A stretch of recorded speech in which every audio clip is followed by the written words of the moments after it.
شروع اللہ کے نام سے جو سب پر مہربان ہے، بہت مہربان ہے۔ اے پیغمبر، یقین جانو ہم نے تمہیں کھلی ہوئی فتح عطا کر دی ہے تاکہ اللہ تمہاری اگلی پچھلی تمام کوتاہیوں کو معاف کر دے اور تاکہ اپنی نعمت تم پر مکمل کر دے اور تمہیں سیدھے راستے پر لے چلے، اور تاکہ اللہ تمہاری ایسی مدد کرے جو سب پر غالب آ جائے۔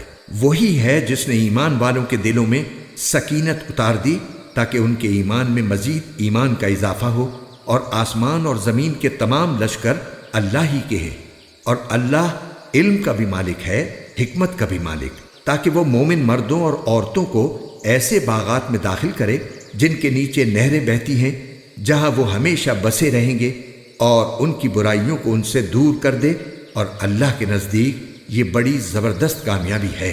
اور تاکہ ان منافق مردوں اور منافق عورتوں اور مشرک مردوں اور مشرک عورتوں کو عذاب دے جو اللہ کے ساتھ بدگمانیاں رکھتے ہیں۔ برائی کا پھیر انہی پر پڑا ہوا ہے اور اللہ ان سے ناراض ہے۔ اس نے ان کو اپنی رحمت سے دور کر دیا ہے اور ان کے لیے جہنم تیار کر رکھی ہے، اور وہ بہت ہی برا ٹھکانہ ہے۔ اور آسمانوں اور زمین کے تمام لشکر اللہ ہی کے ہیں، اور اللہ اقتدار کا بھی مالک ہے، حکمت کا بھی مالک۔ اے پیغمبر، ہم نے تمہیں گواہی دینے والا، خوشخبری دینے والا اور خبردار کرنے والا بنا کر بھیجا ہے تاکہ اے لوگو تم اللہ اور اس کے رسول پر ایمان لاؤ اور اس کی مدد کرو اور اس کی تعظیم کرو، اور صبح و شام اللہ کی تسبیح کرتے رہو۔ اے پیغمبر، جو لوگ تم سے بیعت کر رہے ہیں وہ در حقیقت اللہ سے بیعت کر رہے ہیں۔ اللہ کا ہاتھ ان کے ہاتھوں پر ہے۔ اس کے بعد جو کوئی عہد توڑے گا اس کے عہد توڑنے کا وبال اسی پر پڑے گا، اور جو کوئی اس عہد کو پورا کرے گا جو اس نے اللہ سے کیا ہے تو اللہ اس کو زبردست ثواب عطا کرے گا۔ وہ دیہاتی جو حدیبیہ کے سفر میں پیچھے رہ گئے تھے، اب وہ تم سے ضرور یہ کہیں گے کہ ہمارے مال و دولت اور ہمارے اہل و عیال نے ہمیں مشغول کر لیا تھا، اس لیے ہمارے لیے مغفرت کی دعا کر دیجئے۔ وہ اپنی زبانوں سے وہ باتیں کہتے ہیں جو ان کے دلوں میں نہیں ہوتی۔ ان سے کہو کہ اچھا، تو اگر اللہ تمہیں کوئی نقصان پہنچانا چاہے یا فائدہ پہنچانا چاہے تو کون ہے جو اللہ کے سامنے تمہارے معاملے میں کچھ بھی کرنے کی طاقت رکھتا ہو؟ بلکہ جو کچھ تم کرتے ہو اللہ اس سے پوری طرح باخبر ہے۔ حقیقت تو یہ ہے کہ تم نے یہ سمجھا تھا کہ رسول صلی اللہ علیہ وسلم اور دوسرے مسلمان کبھی اپنے گھر والوں کے پاس لوٹ کر نہیں آئیں گے، اور یہی بات تمہارے دلوں کو اچھی معلوم ہوتی تھی، اور تم نے برے برے گمان کیے تھے، اور تم ایسے لوگ بن گئے تھے جنہیں برباد ہونا تھا۔ اور جو شخص اللہ اور اس کے رسول پر ایمان نہ لائے تو وہ یاد رکھے کہ ہم نے کافروں کے لیے بھڑکتی ہوئی آگ تیار کر رکھی ہے، اور آسمانوں اور زمین کی سلطنت تمام تر اللہ ہی کی ہے۔ وہ جس کو چاہے بخش دے اور جس کو چاہے عذاب دے، اور اللہ بہت بخشنے والا، بہت مہربان ہے۔ مسلمانوں، جب تم غنیمت کے مال لینے کے لیے چلو گے تو یہ حدیبیہ کے سفر سے پیچھے رہنے والے تم سے کہیں گے کہ ہمیں بھی اپنے ساتھ چلنے دو۔ وہ چاہیں گے کہ اللہ کی بات کو بدل دیں۔ تم کہہ دینا کہ تم ہرگز ہمارے ساتھ نہیں چلو گے، اللہ نے پہلے سے یوں ہی فرما رکھا ہے۔ اس پر وہ کہیں گے کہ دراصل آپ لوگ ہم سے حسد رکھتے ہیں۔ نہیں، بلکہ حقیقت یہ ہے کہ یہ لوگ خود ہی ایسے ہیں کہ بہت کم بات سمجھتے ہیں۔ ان پیچھے رہنے والے دیہاتیوں سے کہہ دینا کہ ان قریب تمہیں ایسے لوگوں کے پاس لڑنے کے لیے بلایا جائے گا جو بڑے سخت جنگجو ہوں گے کہ یا تو ان سے لڑتے رہو یا وہ اطاعت قبول کر لیں۔ اس وقت اگر تم جہاد کے اس حکم کی اطاعت کرو گے تو اللہ تمہیں اچھا اجر دے گا، اور اگر تم منہ موڑو گے جیسا کہ تم نے پہلے منہ موڑا تھا تو اللہ تمہیں دردناک عذاب دے گا۔ اندھے آدمی پر جہاد نہ کرنے کا کوئی گناہ نہیں ہے، نہ لنگڑے آدمی پر کوئی گناہ ہے اور نہ بیمار آدمی پر گناہ ہے، اور جو شخص بھی اللہ اور اس کے رسول کا کہنا مانے اللہ اس کو ایسی جنتوں میں داخل کرے گا جن کے نیچے نہریں بہتی ہوں گی، اور جو کوئی منہ موڑے گا اسے دردناک عذاب دے گا۔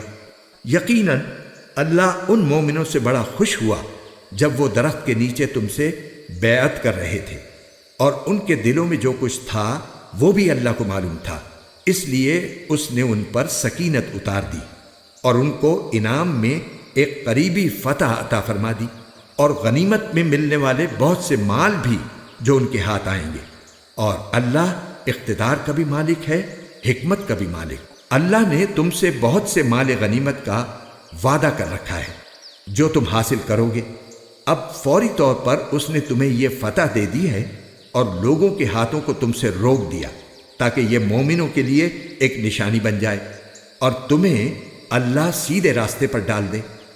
اور ایک فتح اور بھی ہے جو ابھی تمہارے قابو میں نہیں آئی، لیکن اللہ نے اس کو اپنے احاطے میں لے رکھا ہے، اور اللہ ہر چیز پر پوری طرح قادر ہے۔ اور یہ کافر لوگ تم سے لڑتے تو یقیناً پیٹ پھیر کر بھاگ جاتے، پھر انہیں کوئی یار و مددگار بھی نہ ملتا، جیسا کہ اللہ کا یہی دستور ہے جو پہلے سے چلا آتا ہے، اور تم اللہ کے دستور میں ہرگز تبدیلی نہیں پاؤ گے۔ اور وہی اللہ ہے جس نے مکے کی وادی میں ان کے ہاتھوں کو تم تک پہنچنے سے اور تمہارے ہاتھوں کو ان تک پہنچنے سے روک دیا، جبکہ وہ تمہیں ان پر قابو دے چکا تھا، اور جو کچھ تم کر رہے تھے اللہ اسے دیکھ رہا تھا۔ یہی لوگ تو ہیں جنہوں نے کفر اختیار کیا اور تمہیں مسجد حرام سے روکا، اور قربانی کے جانوروں کو جو ٹھہرے ہوئے کھڑے تھے اپنی جگہ پہنچنے سے روک دیا۔ اور اگر کچھ مسلمان مرد اور مسلمان عورتیں مکے میں نہ ہوتی جن کے بارے میں تمہیں خبر بھی نہ ہوتی کہ تم انہیں پیس ڈالو گے اور اس کی وجہ سے بے خبری میں تم کو نقصان پہنچ جاتا، تو ہم ان کافروں سے تمہاری صلح کے بجائے جنگ کروا دیتے، لیکن ہم نے جنگ کو اس لیے روکا تاکہ اللہ جس کو چاہے اپنی رحمت میں داخل کر دے۔ البتہ اگر وہ مسلمان وہاں سے ہٹ جاتے تو ہم ان اہل مکہ میں سے جو کافر تھے انہیں دردناک سزا دیتے۔ چنانچہ جب ان کافروں نے اپنے دلوں میں اس حمیت کو جگہ دی جو جاہلیت کی حمیت تھی، تو اللہ نے اپنی طرف سے اپنے پیغمبر اور مسلمانوں پر سکینت نازل فرمائی اور ان کو تقوی کی بات پر جمائے رکھا، اور وہ اسی کے زیادہ حقدار اور اسی کے اہل تھے، اور اللہ ہر چیز کو خوب جاننے والا ہے۔ حقیقت یہ ہے کہ اللہ نے اپنے رسول کو سچا خواب دکھایا ہے جو واقعے کے بالکل مطابق ہے۔ تم لوگ انشاءاللہ ضرور مسجد حرام میں اس طرح امن و امان کے ساتھ داخل ہوگے کہ تم میں سے کچھ نے اپنے سروں کو بے خوف و خطر منڈوایا ہوگا اور کچھ نے بال تراشے ہوں گے۔ اللہ وہ باتیں جانتا ہے جو تمہیں معلوم نہیں ہیں۔ چنانچہ اس نے وہ خواب پورا ہونے سے پہلے ایک قریبی فتح طے کر دی ہے۔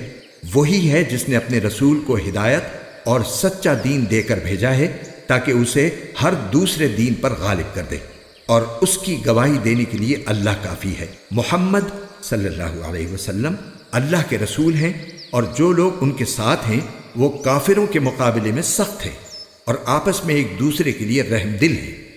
تم انہیں دیکھو گے کہ کبھی رکوع میں ہیں، کبھی سجدے میں، غرض اللہ کے فضل اور خوشنودی کی تلاش میں لگے ہوئے ہیں۔ ان کی علامتیں سجدے کے اثر سے ان کے چہروں پر نمایاں ہیں۔ یہ ہیں ان کے وہ اوصاف جو تورات میں مذکور ہیں، اور انجیل میں ان کی مثال یہ ہے کہ جیسے ایک کھیتی ہو جس نے اپنی کوپل نکالی، پھر اس کو مضبوط کیا، پھر وہ موٹی ہو گئی، پھر وہ اپنے تنے پر اس طرح سیدھی کھڑی ہو گئی کہ کاشتکار اس سے خوش ہوتے ہیں، تاکہ اللہ ان کی اس ترقی سے کافروں کا دل جلائے۔ یہ لوگ جو ایمان لائے ہیں اور انہوں نے نیک عمل کیے ہیں، اللہ نے ان سے مغفرت اور زبردست ثواب کا وعدہ کر لیا ہے۔